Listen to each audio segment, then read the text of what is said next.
Word of God is God's spiritual DNA. You were born of that Word. You are exactly like Jesus.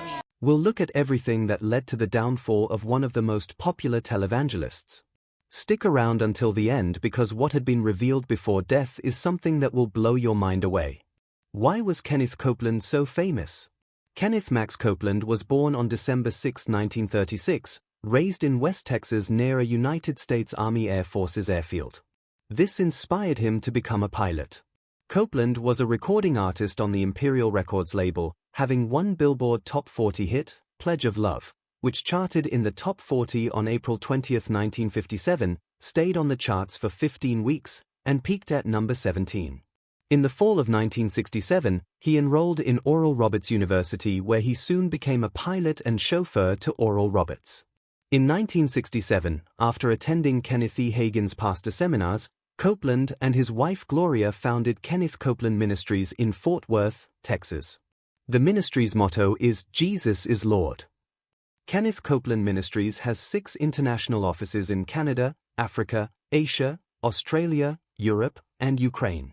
He preaches prosperity theology and is part of the Word of Faith movement, which teaches that financial blessing and physical well-being are the will of God for believers and that material and financial success are a sign of divine favor.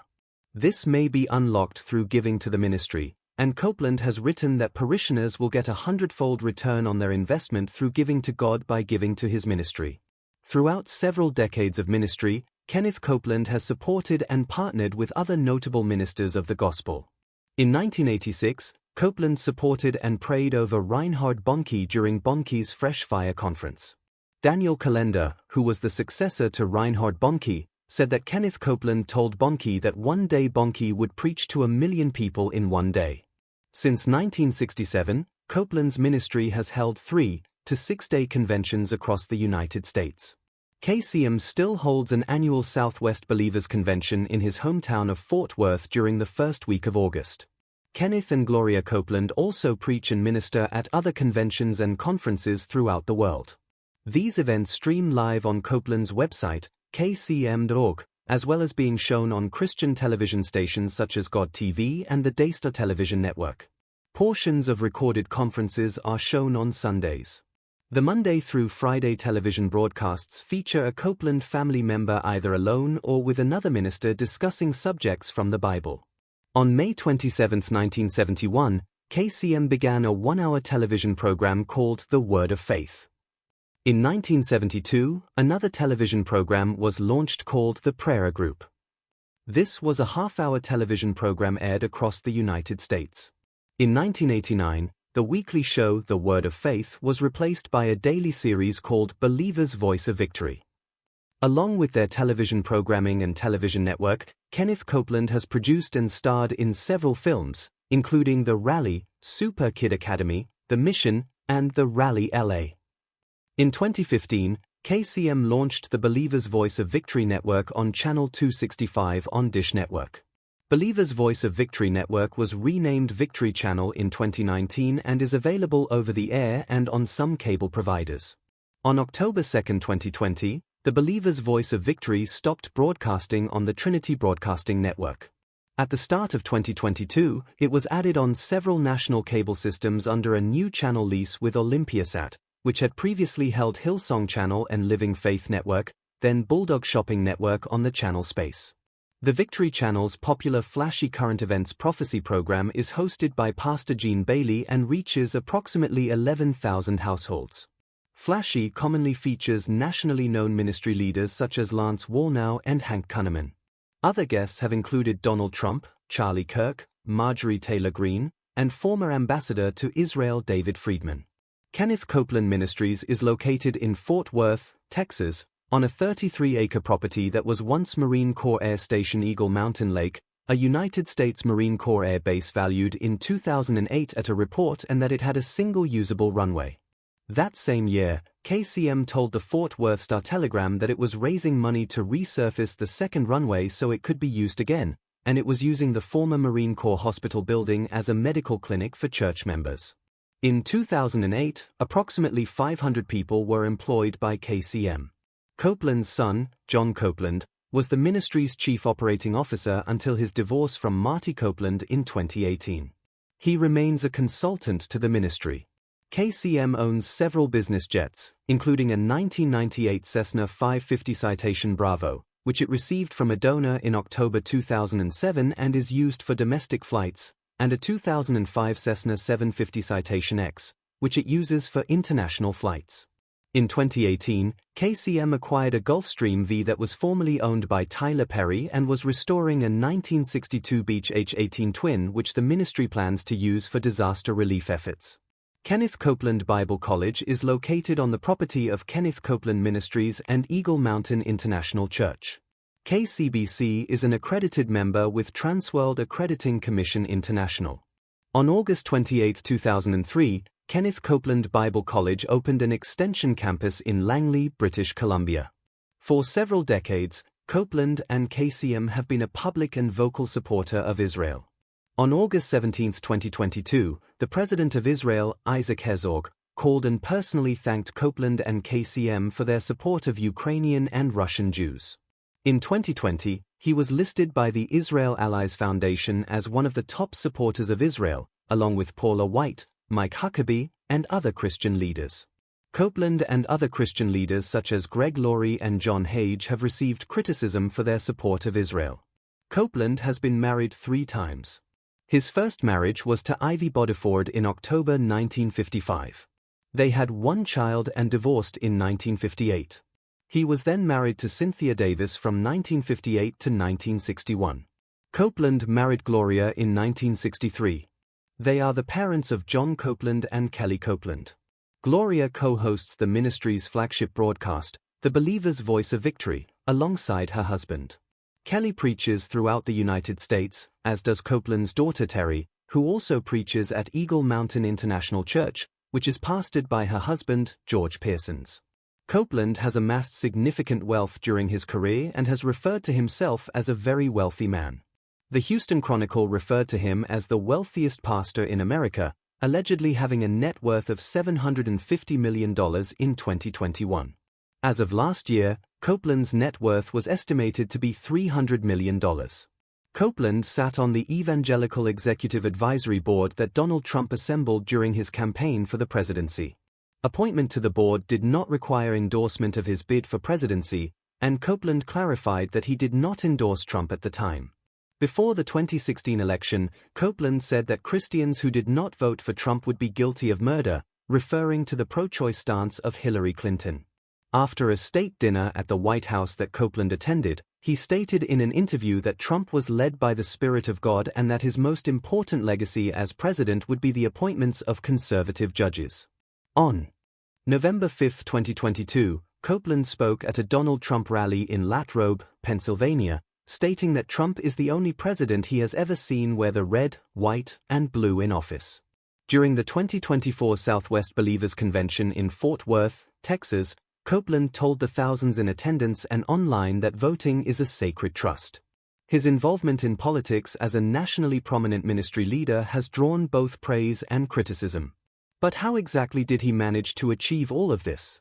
What were the teachings that made this all possible? The teachings of Kenneth Copeland.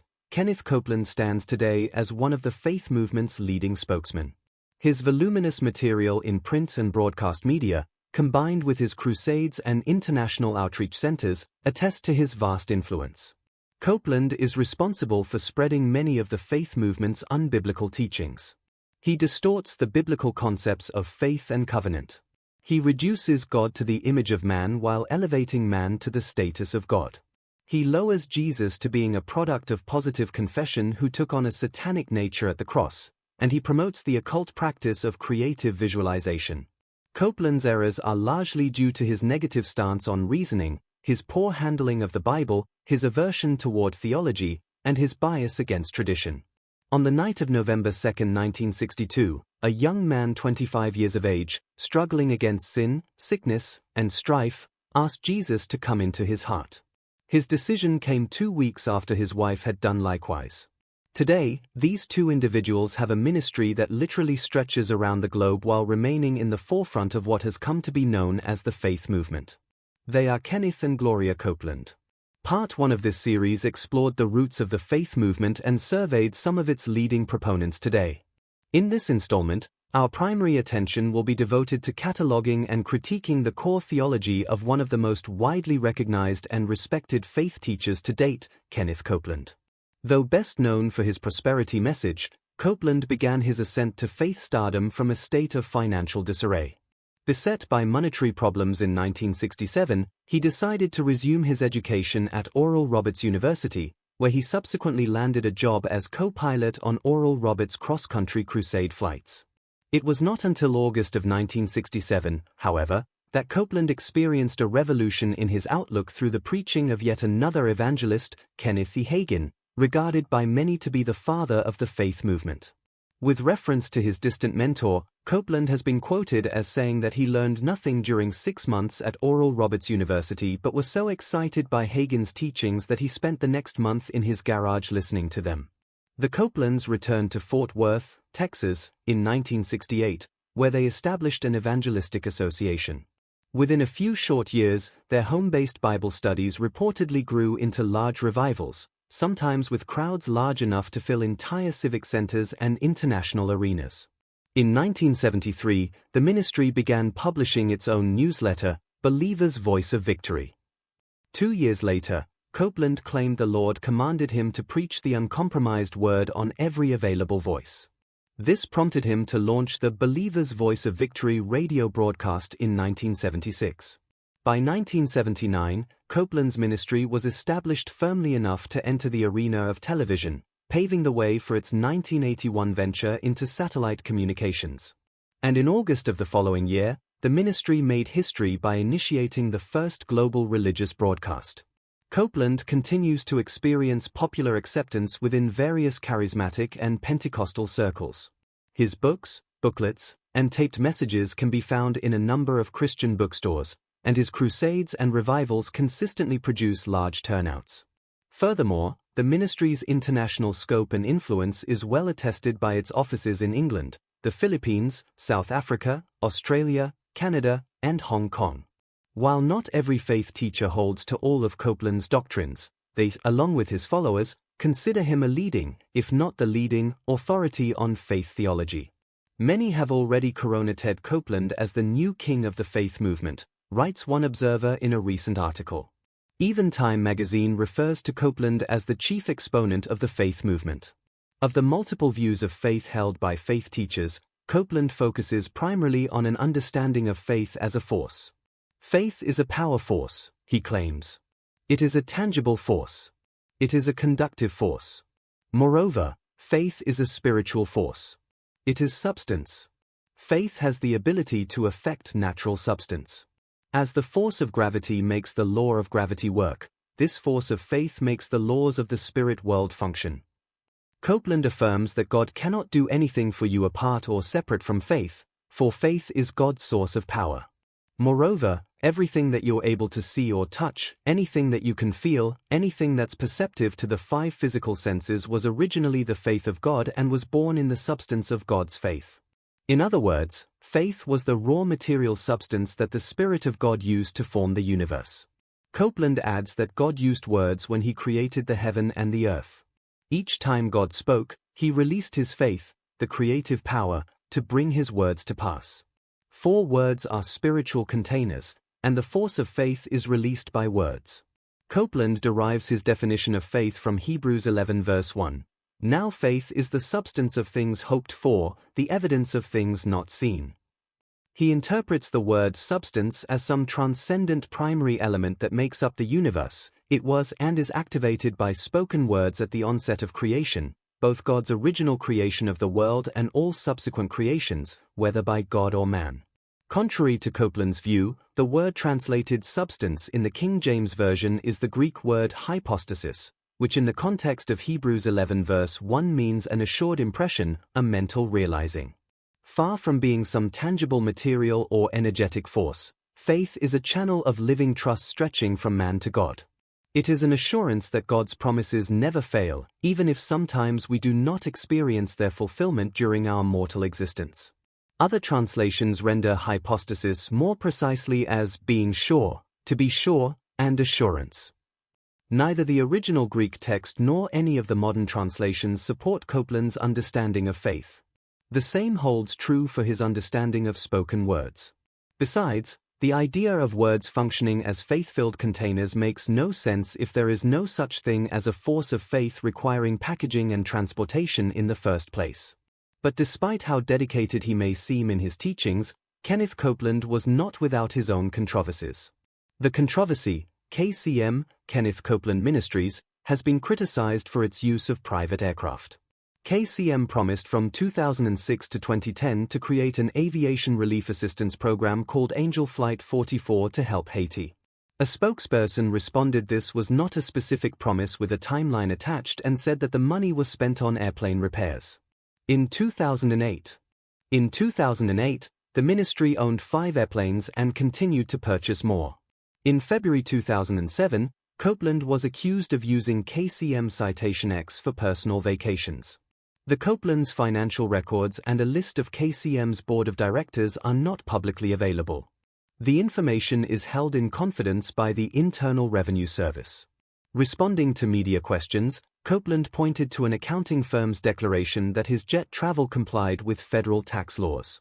In December 2008, KCM Citation Bravo was denied tax exemption after KCM refused to submit a standardized Texas controller form that some county appraisal districts used to make determinations, which would have required making public the salary of all ministry staff.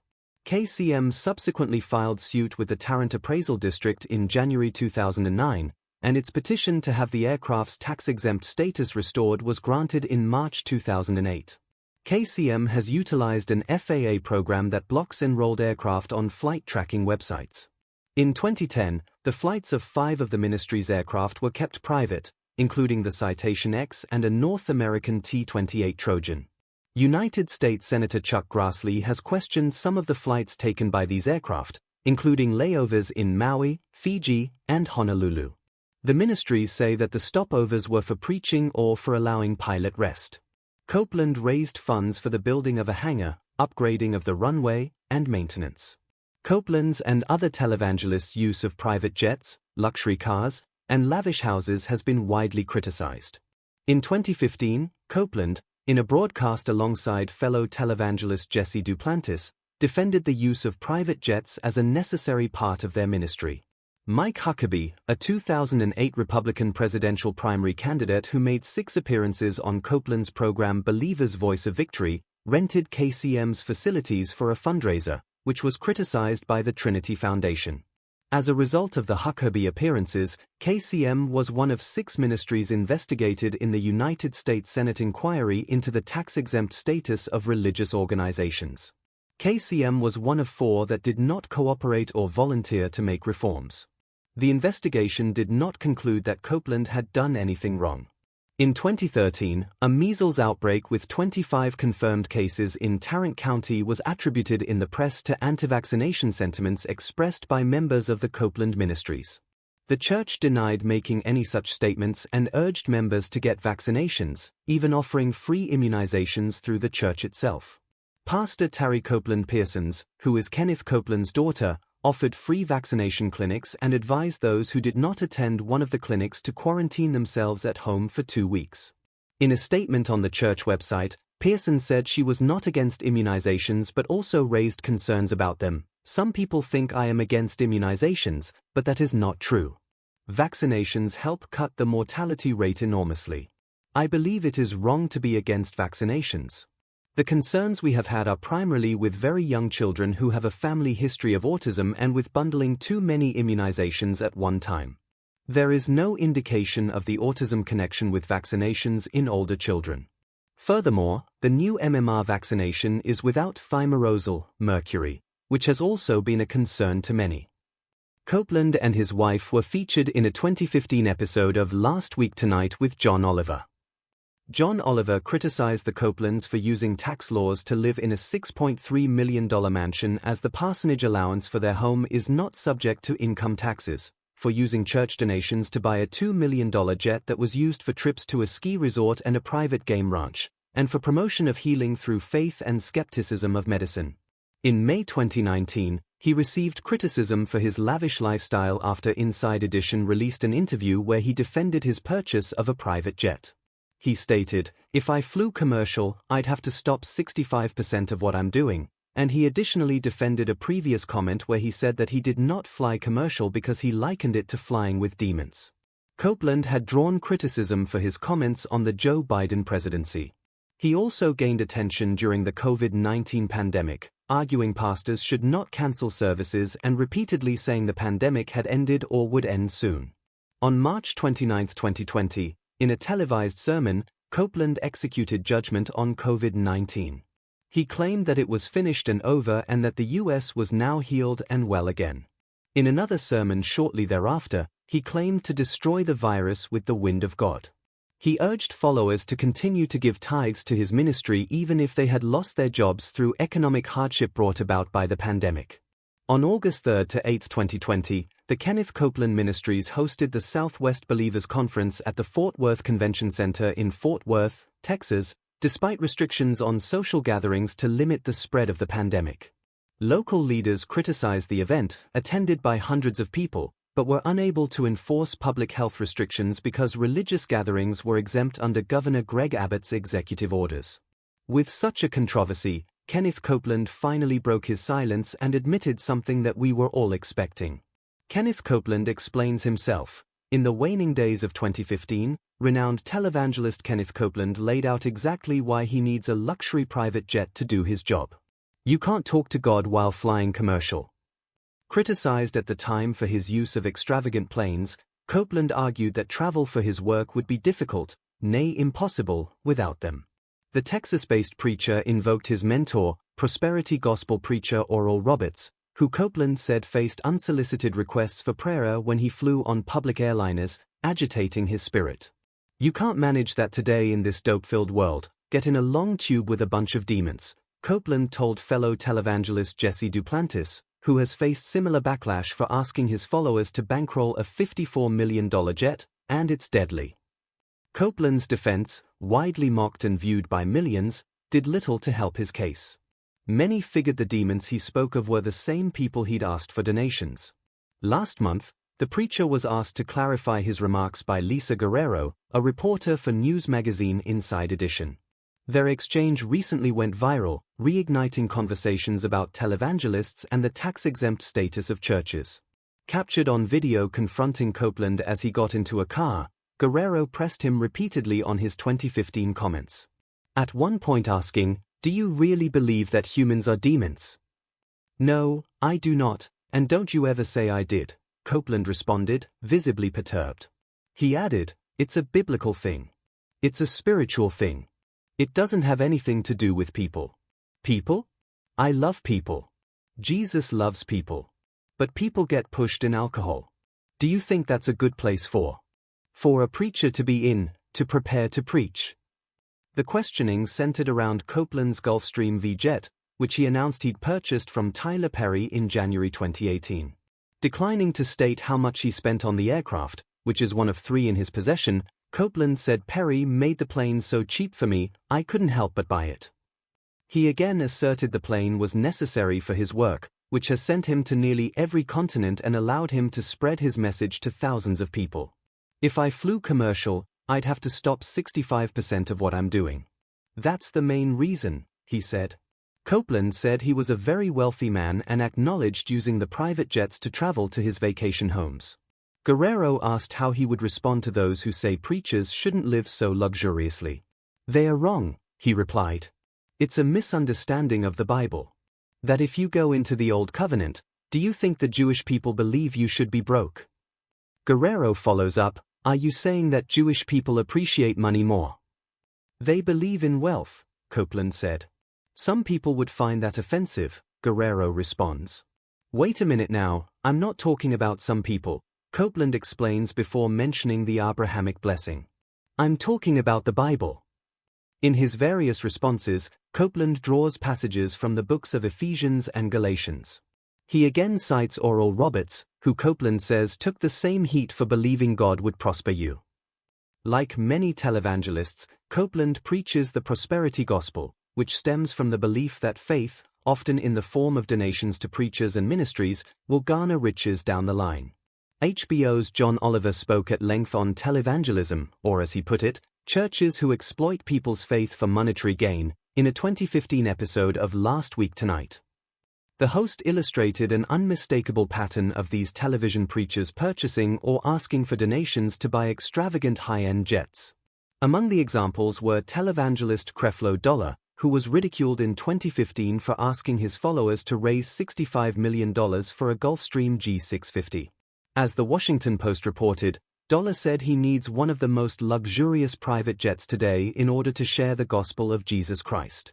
During the segment, Oliver also played a clip of Mike Murdoch, a televangelist who once bragged to his congregation about paying for 2 Cessna Citation jets with cash. No less, and since there's so much jealousy in this room tonight that I can feel over this, a few weeks later I brought myself another one worth 3 times what that one was, Murdoch said. He paused before appealing to the crowd, "Act happy over my blessing, folks." Then there's Duplantis, who asked his congregation for $54 million to buy a Falcon 7X jet last year. It would have been the 4th plane added to Duplantis' fleet, all paid for by his loyal congregation. These preachers claim the jets are essential to spread the good word, and Copeland is no different. Texas-based Kenneth Copeland Ministries could not be reached for comment Monday. A blog post on its website titled "Glory to God, It's Ours. The Gulfstream V is in our hands," shows the preacher standing next to his sleek new plane in a bomber jacket. He thanked donors but wrote there was more work to be done. The jet required $2.5 million in upgrades, as well as a new hangar, runway renovations, and special GV maintenance equipment. "The Copelands, the KCM staff, the leadership team and I are pressing for your harvest and our harvest as a team," the post reads. "Let's be aggressive in our faith, in our giving and in our harvesting." Speaking with Copeland last month, Guerrero mentioned that both of her grandfathers were poor preachers who were extremely offended by those who made money through the practice.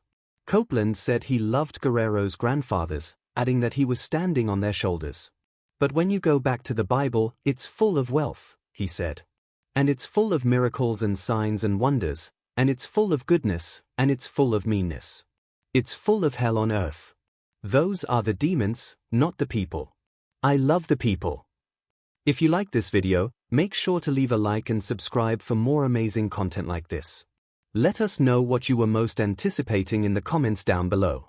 We'll see you in the next video.